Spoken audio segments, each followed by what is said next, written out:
नमस्कार, मैं विष्णु लामा राजस्थान के नागौर जिले में हूँ। नागौर जिला कई सारे कारणों से पूरी दुनिया में चर्चाओं का विषय रहता है। रानाबाई, मीराबाई, कर्माबाई, तेजाजी महाराज, दधिमती माता, बड़ माता, ऐसे कई सारे नाम हैं। इतिहास की अगर जड़ों को हम झांकने की कोशिश करेंगे तो अबुल फजल जैसे महान लेखकों का नाम आएगा, वीर अमर सिंह राठौड़ जैसे लोगों का नाम आएगा, और कई सारे इतिहास से जुड़े ऐसे पन्ने खुलकर हमारे सामने आएंगे जहां हमें कहीं न कहीं ठहरने को, सोचने को विवश होना पड़ेगा। कुछ सीख लेनी होगी, कुछ समझना होगा, कुछ कदम पीछे हटना पड़ेगा, कुछ कदम आगे बढ़ना पड़ेगा। कुछ इसी तरह का इतिहास रहा है नागौर का। अमर सिंह राठौड़ के समाधि स्थल पर अभी हम लोग हैं। पुरातत्व विभाग के अंडर में ही आता है। हमने यहाँ देखा अभी थोड़ी देर पहले, पुरातत्व विभाग अजमेर का क्षेत्राधिकार है ये, और यहाँ के 2 कर्मचारी हमारे साथ हैं। पहले उनका परिचय करेंगे, फिर यहाँ की व्यवस्थाओं के बारे में, अमर सिंह राठौड़ की छतरी के बारे में जानेंगे, और यहाँ इनकी अपेक्षाएं सरकारों से, जिम्मेदारों से, वर्तमानों से, व्यक्तियों से, संस्थाओं से किस प्रकार की हैं। नमस्कार, क्या शुभ नाम आपका? सवाई सिंह नाम है। सवाई सिंह जी, आप नागौर के ही हैं? नागौर। अच्छा, आपका शुभ नाम? हरजीराम। हरजीराम जी, आप भी नागौर से ही हैं? सवाई सिंह जी हमारे साथ हैं, हरजीराम जी हमारे साथ हैं। हाँ, हरजीराम जी, सवाई सिंह जी से निवेदन करेंगे, कितनी पुरानी छतरी है, इसका इतिहास क्या है, और आप किस तरह से व्यवसाय देखते हैं? ये अमर सिंह राठौड़ की छतरी है, बाकी इनकी 4 रानियों की है, बाकी परिवार की कुल 9 छतरियाँ हैं जी। और अमर सिंह राठौड़ की छतरी है, अमर सिंह राठौड़ की है, 4 इनके पत्नियों की है, 4 पत्नियों की हैं, बाकी इनके परिवार के लोगों की है, परिवार सदस्यों की भी यहीं पर है। कुल 9 छतरियाँ यहाँ पे। ठीक है। और पहले ये महाराजा गज सिंह के अंदर में थी, फिर उन्होंने पुरातत्व विभाग को सौंप दी। गज सिंह जी जोधपुर महाराज जोधपुर साहब। महाराज के पास। अभी पुरातत्व विभाग के पास है।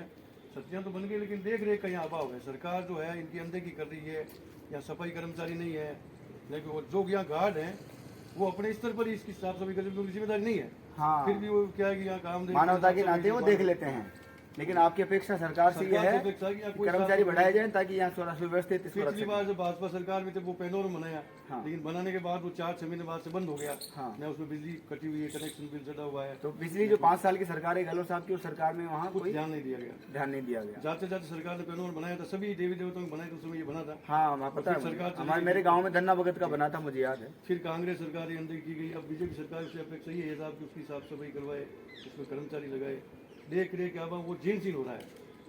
बनने के बाद वो अनुपयोगी पूरा, क्योंकि सरकार के 4-6 महीने बाद सरकार रही थी, उसके बाद 5 साल सरकार करोड़ों का बजट पानी में चला गया। अब ऐसा भी हो सकता है हरजीराम जी, सवाई सिंह जी, ऐसा भी हो सकता है कि एक टिकट लगा दिया जाए और उसको व्यवस्थित कर दिया जाए, तो आने वाली पीढ़ियों को भी अमर सिंह राठौड़ और यहाँ की गौरवशाली इतिहास के बारे में पता चले। गौरवशाली इतिहास बाहर के लोग आते हैं वो बताते हैं, जबकि नागौर के लोगों को पता नहीं अमर सिंह कौन थे। इससे दुर्भाग्य की बात तो ये है सबसे बड़ी। निश्चित रूप से सवाई सिंह जी की पीड़ा हम इस वीडियो के माध्यम से माननीय मुख्यमंत्री राजस्थान सरकार और अन्य तथाकथित जिम्मेदार लोग जो भी हैं, या जो वास्तव में जिम्मेदार हैं, जिनकी कहीं न कहीं निगाहों से ये परे हो रहा है स्थल, वो उनकी ध्यान आकृष्ट हो।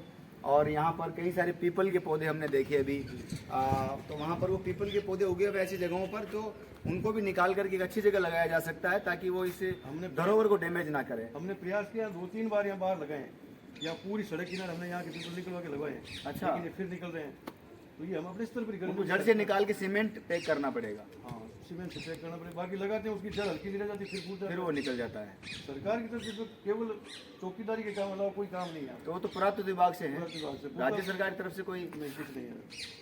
निश्चित रूप से सवाई सिंह जी, अबुल फजल के बारे में हम पढ़ते हैं कि वो यहाँ के बहुत बड़े लेखक थे, और उनका भी यहाँ, तो क्या आसपास उनका कोई, उनसे जुड़ा कोई स्थान है? कुछ नहीं बना हुआ, सिर्फ इतिहास में पन्नों में दर्ज है। ये गढ़ में भी ऐसा कुछ नहीं है? जैसे ये बल्लू चंपावत उनका सब लेके आए थे आगरा से। कौन?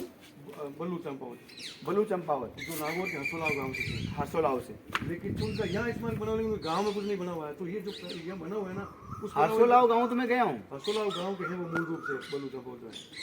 अच्छा, जो सब लेके आए थे आगरा से। सब इनका अमर सिंह का जो सब लेके आए थे, उनके गांव में उनके नाम का कुछ नहीं उनके नाम। सरकार ने पहले कहा था, पिछले भी सरकार पिछली बार नहीं, तब कहा था यहाँ एक बनाएंगे, म्यूजियम बनाएंगे गांव में, लेकिन ऐसा कुछ हुआ ही नहीं। कुछ भी नहीं, तो एक छोटा सा स्थली बना दे प्रतीकात्मकता की। ये इनकी सब, ये जड़ाव कमल जो हड्डा रानी थी, हाँ, उनकी छतरी है। इनका नाम जड़ाव कमल था। जड़ाव कमल के नाम से ही जड़ा तालाब बना हुआ पास में। अच्छा, ये तालाब का नाम है, ये जीवित सती हुई थी साहब साथ में। अच्छा, ये जीवित सती हुई थी। तब परंपरा थी, आज तो कानून इस तरह का हो गया कि आज तो क्राइम के अंडर में आता है वो। उस समय जीव सती हुई थी। बाकी यहाँ 4 रानियों की बताते हैं, इनके 9 रानियाँ थी। 4 का अंतिम संस्कार यहाँ किया गया था। अच्छा एक वो पीछे दिख रही जो बड़ी छतरी है, वो है इनके भतीजे मोकम सिंह। अच्छा। जो आपको मालूम होता है नागौर मतीरे की रात हुई थी। हाँ, मतीरे की राड़ इतिहास में बड़ी मतीरे प्रसिद्ध की है। रात में वो खत्म हुए थे मोकम सिंह।